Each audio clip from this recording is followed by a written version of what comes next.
process, we can gain a sense of fulfillment. You said, I would be illuminated and I would feel loved. And so that is the most full feeling you can have. And so you can self-coach yourself with this process. So you can self-coach yourself. Now, maybe in the future we'll do this. I'm going to run through it just so that you know it's possible to go do this somewhere else. So I don't know, many of you are in ministry or groups or work with people that need to hear God's plan for their life and all sorts of different things. But there is a group Lectio Divina process that you can also do it in the group. So you could do it with your families or your girlfriends or however you want to do it. But what happens is you get in a circle. They suggest that you remove like any tables or anything so that you're open. And one person reads aloud the passage of Scripture just like you read it to yourself. But as the person reads the passage of Scripture, it's just to run through it. Then there's a space of silence where we sit with it. Then you read it a second time. And just by hearing it, you choose a word or a phrase. Sit with it. Then a third time, you run through it again. And that third time, you say, to yourself, what do I hear? What do I see? What do I taste? I kind of like the way this person wrote this. Like, how is this really real to me? How do I see it, hear it, and taste this word?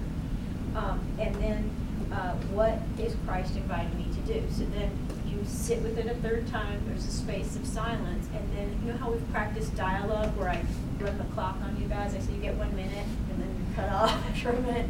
But you do that kind of same process where you give everybody, a minute and a half or 2 minutes to share. I tasted this word like this. I heard the word like this. I saw what the word had to say like this. And this is what Christ has invited me to do. And it creates this community of accountability.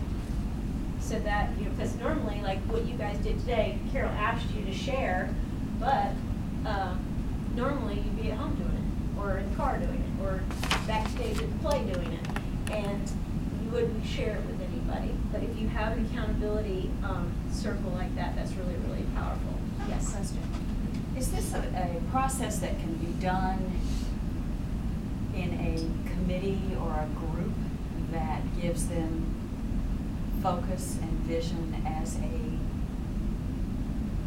ministry of that particular committee? Absolutely. There's a woman named Ruth Haley Brown and Ruth Haley Barton. Correct me if I go wrong here anywhere, Reverend.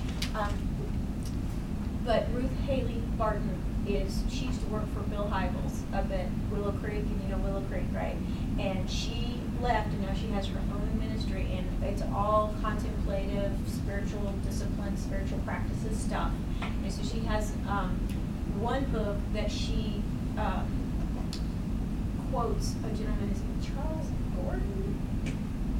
Anyway, this guy named Charles. And he writes about how to bring spirituality to the governing bodies of churches. To the boards.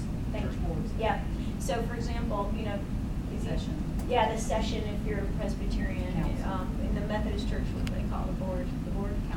Council. Okay. So, my experience has been, like I coached a church, and there were 12 people on staff. And so I said, I want to come to the session meeting. And I went to the session meeting, and so this is my opinion, but when I was in that meeting, I didn't feel like anybody was in the spirit. That's the truth. It was like we came here with an agenda, and we're going to bring it, and we're going to state what we want, and we're going to do Robert's Rules of Order, and we're going to figure it out. And I was just like, wow, that's interesting, because I've never seen that before. I've never been in that scene. And so Ruth Haley Barton says, the way to open up a session or a council or a board meeting is to bring a scripture and to trust that it will speak to those men or women, or men and women, in due time in that space to set up or tee up what's going to happen in that meeting. Because we do have to do business. We do need to know if we need to get a new landscaper and, stuff like that at the church. We got to figure all that out. but you gotta have some kind of spiritual tone, and so she's a big proponent of that, but I would say that is not the norm. What do you say? Not the norm, not the norm. Can I name one more resource? Yeah. It's an older book, but it's excellent. It's by Chuck Olson, and it's Transforming Church Boards into spiritual communities, or communities of spiritual something. But Transforming Church Boards. It's a little bit old. It's an Alvin Institute publication, but Chuck Olson, it's really good.